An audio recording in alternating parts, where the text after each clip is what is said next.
সরকারি দপ্তরগুলিতে অবিলম্বে সমস্ত সুনির্দিষ্ট অবিলম্বে কঠোর ব্যবস্থা গ্রহণ করতে হবে। কোন ধর্ষণের বিরুদ্ধে অবিলম্বে পুলিশকে কঠোর রাজ্য জুড়ে কোন সন্ত্রাসী ধর্ষণ গ্রহণ করতে হবে। রাজ্য জুড়ে সেজন্য গণ এগিয়ে আসুন। রাজ্য জুড়ে অবিলম্বে পূরণ করতে হবে। বেকারদের কর্মসংস্থানের দাবিতে কিভাবে সেই রাজ্য সরকার ভারতের গণতান্ত্রিক যুব ফেডারেশন সদর বিভাগ কমিটির উদ্যোগে মিছিল গোটা রাজ্যে প্রতিদিন নানা ধরনের যে আক্রমণ সংঘটিত হচ্ছে, গণহত্যায় মানুষ যুবক মারা যাচ্ছে, নেশা এবং জুয়ার যে রমরমা গোটা রাজ্যে তৈরি হয়েছে, তাতে রাজ্য এবং আমাদের রাজ্যের যুব সমাজ নতুন প্রজন্ম ধ্বংসের কিনারায় গিয়ে দাঁড়িয়েছে। এরকম একটা ভয়াবহ পরিস্থিতি গোটা রাজ্যে, এবং প্রতিটা ঘটনার পেছনে আমরা দেখছি বিজেপির নেতা কর্মী সমর্থকরা তার পেছনে যুক্ত, এবং একটু ভূমিকা পুলিশ দিলেই সেখানে বিজেপির নেতারা গ্রেপ্তার হচ্ছে।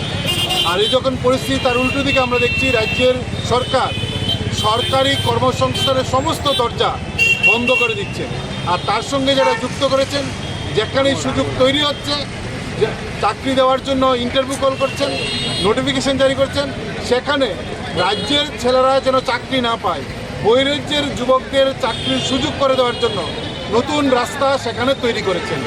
আমরা ভারতের গণতান্ত্রিক যুব ফেডারেশন সরকারি স্থায়ী চাকরির যেমন দাবি করছি, তার পাশাপাশি রাজ্যের বেকাররা যেন তাতে বঞ্চিত না হয়। যদি কোনো জায়গায় সরকারি চাকরি হয়, বহিরাজ্যের ছেলেরা যেন উপর থেকে এসে সেই সুযোগ নিতে না পারে, সেই দাবি আমরা রাখছি।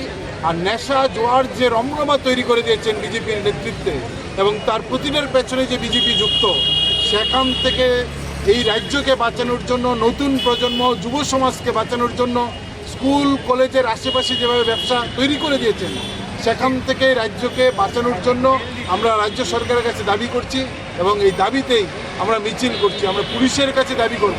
গত কয়েকদিন আগে গণহত্যায় রাজ্যের একটা যুবক মারা গেল। আগরতলা শহরের রাজধানীর বুকে উত্তর গেট থেকে একজনকে কিডন্যাপ করে শহরতলিতে নিয়ে যায়। কী চলছে রাজ্যে? কোথায় এনে শাসন? আমাদের রাজ্যের মুখ্যমন্ত্রী ভালো ভালো কথা বলছেন, কিন্তু কাজে আমরা দেখছি একটা অশ্বডিম্ব।